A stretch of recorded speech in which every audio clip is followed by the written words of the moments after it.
दोस्तों, क्या भारत अपने समुद्र की निगरानी इंसानों से नहीं बल्कि ऐसे ड्रोन से करेगा जो बिना रुके दो दो दिन तक आसमान में उड़ते रहेंगे? और क्या यही वो कदम है जो भारत के दुश्मनों की हर चाल को पहले ही पकड़ लेगा? दरअसल भारत सरकार ने एक ऐसा फैसला लिया है जिसमें रक्षा मंत्रालय ने करीब 2000 करोड़ रुपए का टेंडर जारी किया है।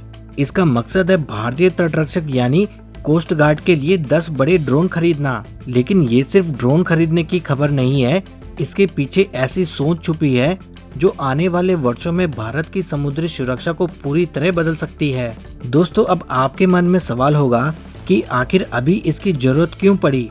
क्या पुराने जहाज और विमान काम नहीं कर रहे थे या फिर समुद्र में कोई नया खतरा बढ़ गया है? दोस्तों, भारत की समुद्री सीमा हजारों किलोमीटर लंबी है। इसके अलावा समुद्र का एक बहुत बड़ा हिस्सा ऐसा भी है जहां भारत के आर्थिक अधिकार हैं। वहां मछली पकड़ने वाली नावें भी जाती हैं, बड़े बड़े मालवाहक जहाज भी गुजरते हैं और कई बार तस्करी या गैर कानूनी गतिविधियों की भी कोशिश होती है। इतने बड़े इलाके पर हर समय नजर रखना आसान नहीं होता। अभी तक कोस्ट गार्ड ज्यादातर गश्ती जहाजों, हेलीकॉप्टरों और छोटे विमानों पर निर्भर रहता था, लेकिन इनकी भी अपनी सीमाएं होती हैं। इनमें ईंधन भरना पड़ता है, चालक दल बदलना पड़ता है और लंबे समय तक लगातार एक ही जगह पर नजर रखना आसान नहीं होता। बताया जा रहा है कि जिन ड्रोन की खरीद की तैयारी हो रही है वे कई घंटों तक लगातार आसमान में रह सकते हैं। यानी जहां इंसानी विमान बार बार लौटते हैं वहां ये ड्रोन लगातार निगरानी जारी रख सकते हैं। दोस्तों, असली सवाल अभी बाकी है। अगर ये ड्रोन सिर्फ समुद्र के ऊपर उड़ेंगे तो आखिर इसका फायदा क्या होगा? क्या ये सिर्फ फोटो खींचेंगे या इससे भी कहीं ज्यादा बड़ा काम करेंगे? रिपोर्ट्स के मुताबिक इन ड्रोन का इस्तेमाल सिर्फ निगरानी तक सीमित नहीं रहेगा। अगर समुद्र में कोई जहाज मुश्किल में फंस जाए, कोई नाव रास्ता भटक जाए या किसी जगह अचानक मदद की जरूरत पड़ जाए तो ऐसे हालात में भी ये ड्रोन बहुत काम आ सकते हैं। यानी सुरक्षा के साथ साथ बचाव अभियान में भी इनकी बड़ी भूमिका हो सकती है। सोचिए, समुद्र के बीचों बीच अगर कोई हादसा हो जाए जहां इंसानी टीम पहुंचने में घंटों लगा दे, वहां पहले से मौजूद ड्रोन तुरंत जानकारी भेज सकता है। इससे राहत टीम सही जगह पर जल्दी पहुंच सकती है। यही वजह है कि अब कोस्ट गार्ड अपनी ताकत बढ़ाने की तैयारी में जुटा हुआ दिखाई दे रहा है। लेकिन सबसे दिलचस्प बात अभी सामने आना बाकी है। इस 2000 करोड़ रुपए के टेंडर में हिस्सा लेने के लिए देश की कई बड़ी रक्षा कंपनियों के नाम सामने आ रहे हैं। रिपोर्ट्स के मुताबिक Adani defence, Tata advance system और सोलर इंडस्ट्री जैसी कंपनियां इस दौड़ में शामिल हो सकती हैं। यानी मुकाबला सिर्फ ड्रोन खरीदने का नहीं बल्कि भारत के रक्षा उद्योग की ताकत दिखाने का भी होगा।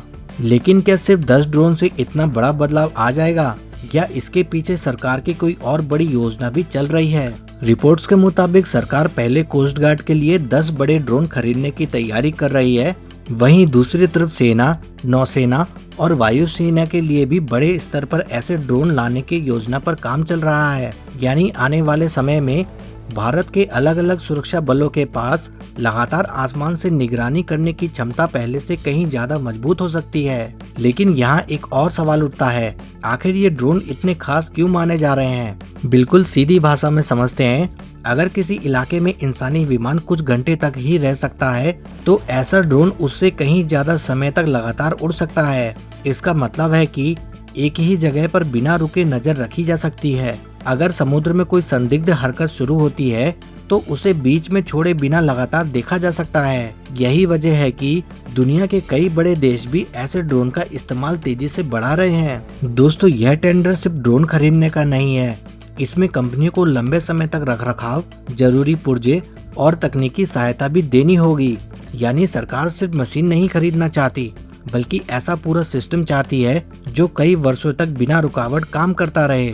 यही सोच किसी भी बड़े रक्षा प्रोजेक्ट को मजबूत बनाती है। दोस्तों, अगर भारत में ऐसे बड़े ड्रोन बनने और इस्तेमाल होने लगे तो इससे देश की रक्षा कंपनियों को भी नए मौके मिल सकते हैं। नई तकनीक, नए रोजगार और भविष्य में दूसरे देशों को रक्षा सामान बेचने की संभावना भी मजबूत हो सकती है।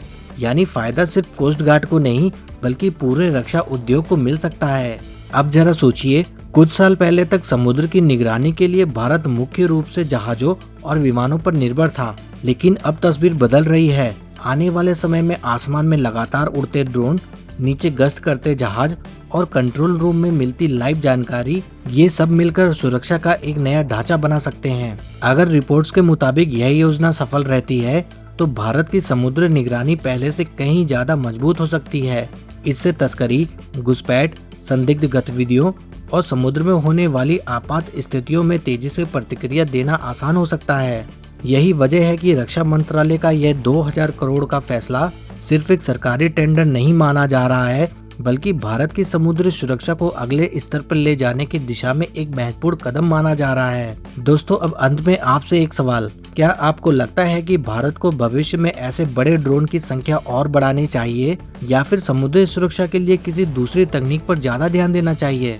आप अपनी राय हमें कमेंट में जरूर बताएं। अगर आपको हमारी वीडियो पसंद आई हो तो प्लीज वीडियो को लाइक करें, शेयर करें और कमेंट में जय हिंद लिख के चैनल को सब्सक्राइब करना बिल्कुल ना भूलें। जय हिंद, जय भारत।